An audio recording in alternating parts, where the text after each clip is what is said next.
Okay, yeah. Come on, Charlie. Why don't I remember Go to Candy Mountain? Yes, I remember Charlie the Unicorn. They also meet a Leopluradon. I actually once had a goldfish in my house named Charlie after Charlie the Unicorn. Really? Yeah, that is a long, interesting story I can tell you off stream someday. Interesting. It ties into, there's drama and romance and action. Romance is awesome. Yeah, interesting story. I love a childhood romance story, and all I know is that there's a fish involved. Well, I was like a junior in high school. Oh, okay. Senior in high school when I acquired this fish. Okay. I think that's a strange age to acquire a fish for some reason. Oh no, I think it was actually named Carl from After Llamas with Hats. It wasn't Charlie, I forgot. That's the same YouTuber though. Yeah. Hungry for hands. Carl, that was that. I've got a hunger that only hands can satisfy, yeah. We're going to see Falco Sheik. Hey, you know about Sheik. I love Falco Sheik. Tell me about my most played matchup. Tell me about Falco Sheik. Falco Sheik, especially at this level, is it's what people say. It's 50-50, but weird, right? It's really an execution-heavy matchup, particularly on the punish. If you reach a certain threshold of punish, I mean, like you need to be taking the stock in about 2 or 3 openings. And for Sheik, you need to, in order to get to that point, you also need to get past crouch cancel %. I'm going to be looking out for a lot of horizontal movement from the 2 players. Kacey, I think the Falco should be dictating the pace of approaches. Laser, laser, nair in, or laser, laser, shine in place. Run in, dare on shield, but then wave dash back.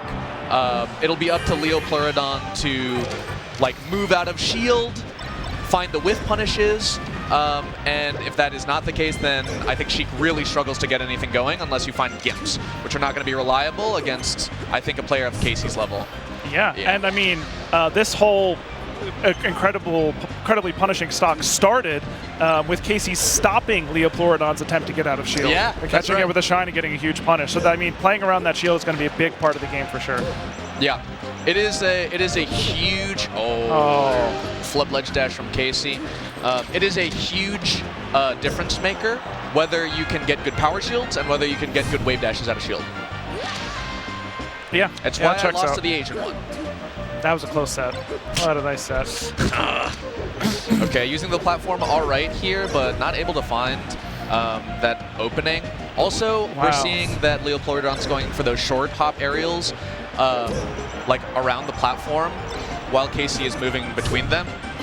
Even on hit, that's a little bit risky as well, right? Like if you land a fair, Kacey is likely crouch canceling, or you can even take the hit and she's lower than you are, and she'll land faster too. She could probably take the fair and then up tilt after. Yeah, I know I led us into this more analytical style of commentary, but I have to say, Falco combo look cool. It does look cool. Yeah, Falco combo do look. Be shooting. Kacey, be kicking. I should say Kacey combo in particular has left a little bit of room, and that's sort of countering a lot of those newer defensive mechanics. Leave a little bit of room for them to get out, and it's a lot more like traditional fighters now, where you have to let the wake up DP whiff or whatever the paralog may be. We're levels into the meta now, where you have to, where sometimes the better choice is playing around it. Yes, definitely. Often the better choice. Yeah. I think it speaks to also, I've recently come around, Melee is a human game. It's a dance, it's a fight. Well, I mean, there's humans, and then there's Sheik's like an elf or something, right? And Falco's like a pheasant, so it's not all humans. Oh, that's fun. So Melee's like a human game and a bird game and a Koopa game and a Hylian game. Yeah, and there's a balloon. And we're all fallible. There's a pudding balloon involved. Yeah, there's Yeah, all fallible. Go ahead, continue. Every being. There's no playable, unless you're Master Hand. Praise be. We're all fallible. And even if there are the right answers, there can still be so many different conditions around it that you do play around. Even if you have the wrong answer, but it gets you better results over time, or leads to a better spread, you'll still see gains from that outcome because humans make mistakes, and that is why DK wins.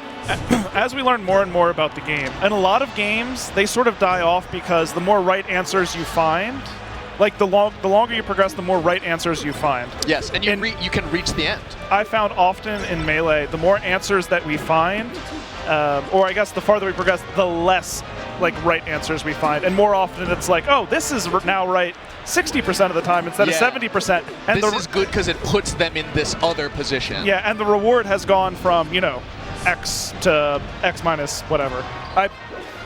When I super nerd Melee, I make spreadsheets of the risk return on particular interactions and figure out like expected values and such. And it's changed a lot. It has changed a lot with the way the new defensive mechanics have started to come into play. Yeah. Yeah. So you can like, it's sort of like poker too, where like... It's definitely like poker. Right. I mean, a skill in Melee now, which always existed but less so before, is sometimes you make a good choice and it loses out, and you need to recognize that you can't just stop doing it altogether because it's still a good choice. People can bash their head in the wall sometimes and be like, this was the right thing to do, it didn't work, and that's unjust, perhaps. And that's, I think, where a lot of the rage comes from, is like when the variance of the real world, aka Melee, my real world, doesn't align with like the right answer. It's because you're humans. That's the right thing to do. Go out there against Falco, rising Nair. That's a dead Falco. That's your comeback. But sometimes, if you know you're not playing as fast as you'll need to go out there, then you don't. It's better to stay on stage. Interesting. And it probably depends who you are. That's also what makes it human, right? Because the type of player I am, I game plan and rely on executing on this game plan so much. I go out anyway. I don't lose confidence from doing something wrong. Me too. I'm like, I'll do it again. Me too. A lot of players don't operate, and it's not even that like it's wrong for them to play differently. It's like they recognize that there are more hot and cold players, right? And so when you're playing cold, you have to adjust your play style. Actually, yes. One Cactuar once in an event, it was at UPenn. I think it was Look at That Up Smash. I just walked. It was frozen. I've never heard of that tournament. It was frozen outside. I was at the wrong building. I parked far away. It was like 0 degrees. I walked upstairs. You said it was at a school?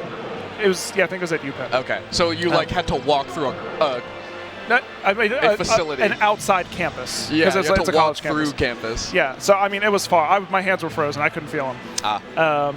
But I had to play my doubles match right away. It was against Cactus and. It might have been Cactuar and Zoo. Like it was not good.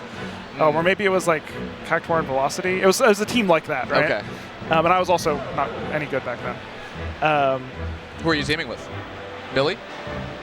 No, it was pre BMC Blake. Whatever. I don't remember what he went by. I think it was probably BMC first. It may have been Sleeves. It may have been. It could have been a bunch of people, I guess. But I lost very badly. And I had already come to know Cactuar a little bit. And I remember saying something like, you know, my hands are just so cold, like I feel like I can't play the way I want. And he said, like, you have to develop a style that will work when your hands are cold as well. I was like, oh, that makes sense. And you know what? He's right, because I couldn't move. I can't shine out a shield when I can't feel my fingers. When it's winter, I get up attack way more than I do ledge dash. So are you a warm player or a cold player? What's probably the best I ever played was at a Swarthmore local, and there was no AC in the building, and it was like 90-something degrees inside. Oh my god! I played so good.